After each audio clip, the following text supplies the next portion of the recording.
FFT Waiver Wire presented by Snickers. Rookie mistake? Maybe you just need a Snickers. Maybe you just need somebody for the last week of the regular season or the first round of the playoffs. Some of you starting this week. Here's the Waiver Wire with Zeke at the top. Dave Richard, Jamie Eisenberg. Tell us what to do. Tell us what year it is. Ezekiel Elliott is the best waiver wire option. 2023, week 14. I don't think most people are starting their playoffs yet, at least I hope. I hope they're waiting at least one more week, and this would give you a chance to get into playoffs. Obviously, Chris Hassel, as we know, missing the playoffs. Well, they're starting in Jack's league. Producer Jack, his league's starting this week. Jack is already getting rid of fantasy, so we know that he's he's done with it himself. In any event, let's get to the waiver wire options that we're looking at, Dave, for week 14, and hopefully helping people get into the fantasy playoffs. And we'll start with the running back position. Remember, 2 teams are on a bye this week, so no Washington, no Arizona, which means no James Conner coming off his best game of the season as he had the revenge game against the Steelers, as well as a couple member of the Commanders. And we don't know if Brian Robinson will be healthy coming off the bye, dealing with a hamstring injury that forced him out of the game against Miami. But Antonio Gibson, if he's available, go pick him up. Here are the injuries that we're dealing with. Mentioned Robinson. We got a few that we're keeping an eye on here. It sounds like Derrick Henry's going to play in week 14 against Miami, so that's a good thing. DeAndre Swift, we don't know exactly what he's dealing with. Got hurt at the end of that loss against the 49ers. Ramondre Stevens is going to miss several weeks, according to an ESPN report, with a high ankle sprain. You know, Jonathan Taylor's dealing with a thumb injury, Aaron Jones with the knee injury, a couple of Seahawks backs that are banged up, and Deontay Foreman, if he stays out, that might be good for one of the guys we're about to show you here in regards to Roschon Johnson. So the running backs that we're looking to add for this week, Dave, this is really the position I think a lot of people are going to focus on because of some of those injuries, specifically due to Stevenson being out. The Patriots play on Thursday, so Stevenson not going to play in that game for sure, and then we'll see just how long he's going to be out. But you got Roschon Johnson coming off his performance 2 weeks ago. Bears were on a bye last week, but had 15 total touches against the Vikings in week 12. Tyjae Spears, again, just in case there is the Henry absence. Kenneth Gainwell, in case there's a Swift absence. And then DJ Dallas, just in case nobody's available for the Seahawks, based on Walker and Charbonnet being banged up. But Ezekiel Elliott, Dave, how much interest do you have in the elder statesman of this group? I have a lot of interest in any running back this time of year that can be the feature running back for his NFL team. Touches, opportunity, that's what I'm looking for in fantasy, and especially somebody that's got a nose for the end zone, and we've seen that not necessarily this year, but over the course of his career, basically every year that he was in Dallas, he was really good at scoring touchdowns.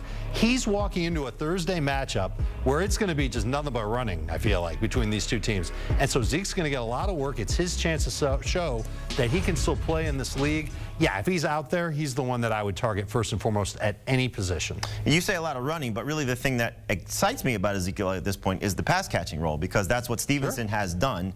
And you see 4 catches, 40 yards on 5 targets. That's, I think, something that he steps into, hopefully will continue, because we know the quarterback situation and the receiving core in New England is an absolute mess. Roschon Johnson, again, did not play last week because the Bears were on a bye, but he does come back this week, hopefully with the lead role. That's what we saw against the Vikings 2 weeks ago. Now, Deontay Foreman did not play in that game. We don't know if he'll return from his ankle injury, but it's a tough matchup against the Detroit Lions. Are you starting Roschon Johnson if you're picking him up? It's a challenging matchup against Detroit. I'm not ready to say that it's going to be a total death sentence on his fantasy production. And then the week after that, it's Cleveland.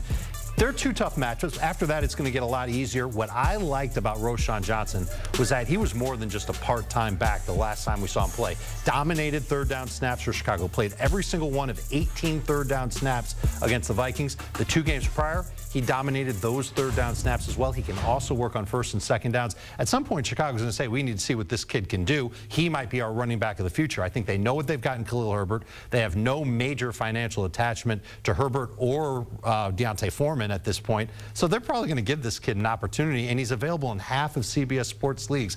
Absolutely not a bad idea to speculate on Roschon. And we did just see, again, the Lions were a little bit banged up this past week. Alexander Anzalone, for example, not playing for the Lions in the middle of that defense.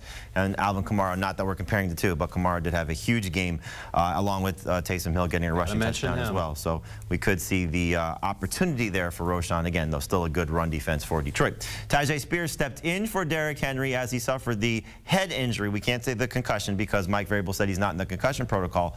but it does seem like we still have to just keep an eye on Henry's status. Remember, they don't play until Monday, so an extra day for him to get healthy. But if he were to miss any time, you saw what Tyjae Spears was able to do against the Colts. He looked electric, had over 90 total yards, 4 catches. Not a lot of work with those catches, but still involved in the passing game, and that's what we like. He's been electric all season long. He was electric in the Senior Bowl. He was electric at Tulane, and so this is what this young running back can do.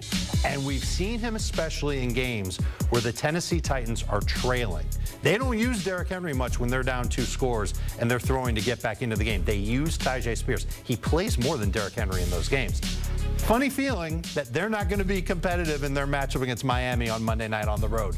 So even if Derrick Henry's okay, Jamie, Tyjae Spears is going to have an opportunity. It might come in garbage time. It might only be for full PPR leagues. He might have a chance to get you some decent production. He's my 3rd favorite running back on our list. All right, so there's the running backs we're looking to add, the running backs we're looking to move on from for Week 14. Again, you might have to just make some roster moves, but Miles Sanders completely outproduced by Chuba Hubbard, who looks like the new coaching staff is going to favor, as opposed to what Sanders has done early this season, which was basically next to nothing. Foreman, we don't know if he'll play, how much he'll play. Clearly 3rd on the depth chart, I would guess, if he does come back this week from the ankle injury. And speaking of 3rd on the depth chart, Jeff Wilson definitely behind Raheem Mostert and Devon Achane.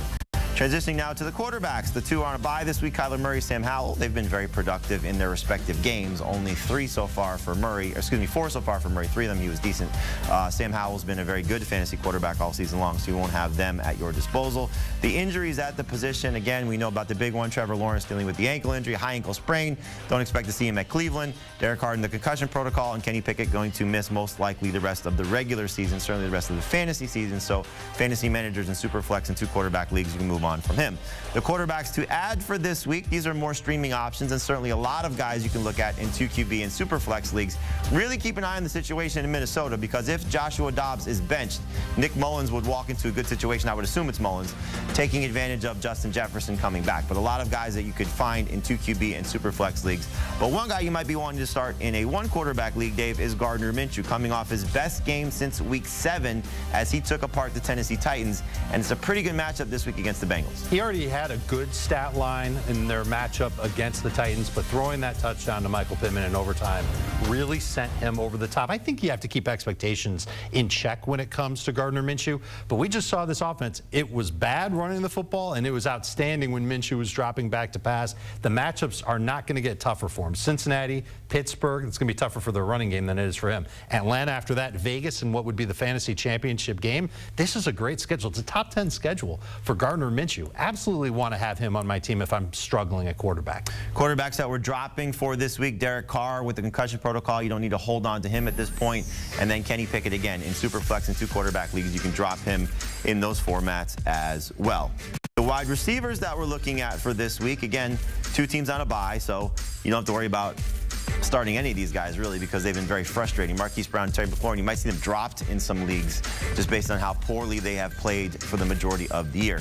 The injuries at the position, Jefferson should be good to go, but we still have to keep an eye on that. Tank Dell, unfortunately, out for the season. Puka should be good to go, but Christian Kirk is going to miss the most likely the rest of the regular season, certainly the rest of the fantasy season.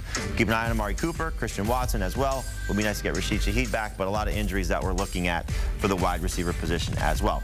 The players to add at this spot, Elijah Moore, not just benefiting from Amari Cooper being out, but also benefiting with the situation that Amari Cooper could miss with the concussion. So, Dave, Elijah Moore has 35 targets in his last 4 games as he approached must-start status in 3 receiver leagues. He's getting there. Certainly in full PPR leagues, I would give him the nudge there. Half PPR, non-PPR. I might be a little squeamish about saying that he's a must-start in those leagues, but if the situation is Joe Flacco starting, Amari Cooper out. Well, this is the #1 target. We just saw it last week. 12 targets. And even 2 games ago against Denver, he had 9 targets. Joe Flacco wasn't even on the field. And Amari Cooper, he was hurt, but he was playing in the game. I think Elijah Moore is probably the best wide receiver that you can go and grab. But, Jamie, we talked about a lot of wide receivers on our podcast that could end up being big-time playmakers down the stretch. Odell's out there. Demario Douglas is still out there in half of CBS Sports leagues. A ton of other names. A sleeper in Buffalo is out there. Check out the podcast if you want a deeper list of wide receivers that could help you out.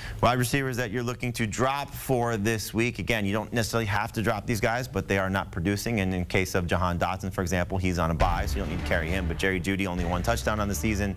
Tyler Boyd, we know with T. Higgins back. Please don't let him throw any more passes as well. Not worth rostering at this point. And then Tank Dell, unfortunately, lost for the season with that broken leg, which is why you're moving on from him. Tight ends that we're looking at for this week, the 2 on a bye, a couple big name players. Certainly Trey McBride has been awesome for fantasy managers. You cannot use him this week, so just keep that in mind. The injuries at the position, we may be getting some health improvements with Dalton Schultz and Darren Waller hopefully playing for this week. Dallas Goedert and Darren Waller potentially playing this week, maybe Dalton Schultz as well. So keep an eye on the injuries there. The tight ends to add for this week, Dave, we talked about this for the last couple of weeks with Mark Andrews dealing with that ankle injury. Isaiah likely had 4 catches for 40 yards on 6 targets in their last game. Can he be considered a must-start option against the Rams? If that's the expectation, I say yes. And I know that 6 targets for a tight end, that's like barely the minimum that you look for, but I think he could absolutely be that guy moving forward. All right, so we'll see how he does. Then a couple of streamers. Dave mentioned the podcast. You can hear about 2 guys that we like in Gerald Everett and Tyler Conklin. The matchups are fantastic. Conklin gets the Texans. They've been great for opposing tight ends, and the same thing for Everett against the Broncos. 2 very good streaming options that you might consider looking at to pick up. All right, tight ends that we're moving on from for this week. Again, don't necessarily have to drop somebody like Logan Thomas, but he hasn't exactly been lighting things up lately. But Dave, are you willing to drop Kyle Pitts at this point? Pretty much. I'd rather take my chance with Isaiah Likely moving forward. And if that's the way I feel about Pitts, then I might feel that way about other tight ends that we talk about replacing him with as well. All right, so we'll see if Pitts can actually do anything, but at this point, not expecting. Only 2 games with double digits in PPR and 1 touchdown on the season. Check out our Fantasy Football Today podcast, wherever podcasts are found. Dave told you we did a great job on the waiver wire on Tuesday, like we always do, and we'll have you covered all throughout the rest of the week. The Fantasy Football Today podcast, wherever podcasts are found.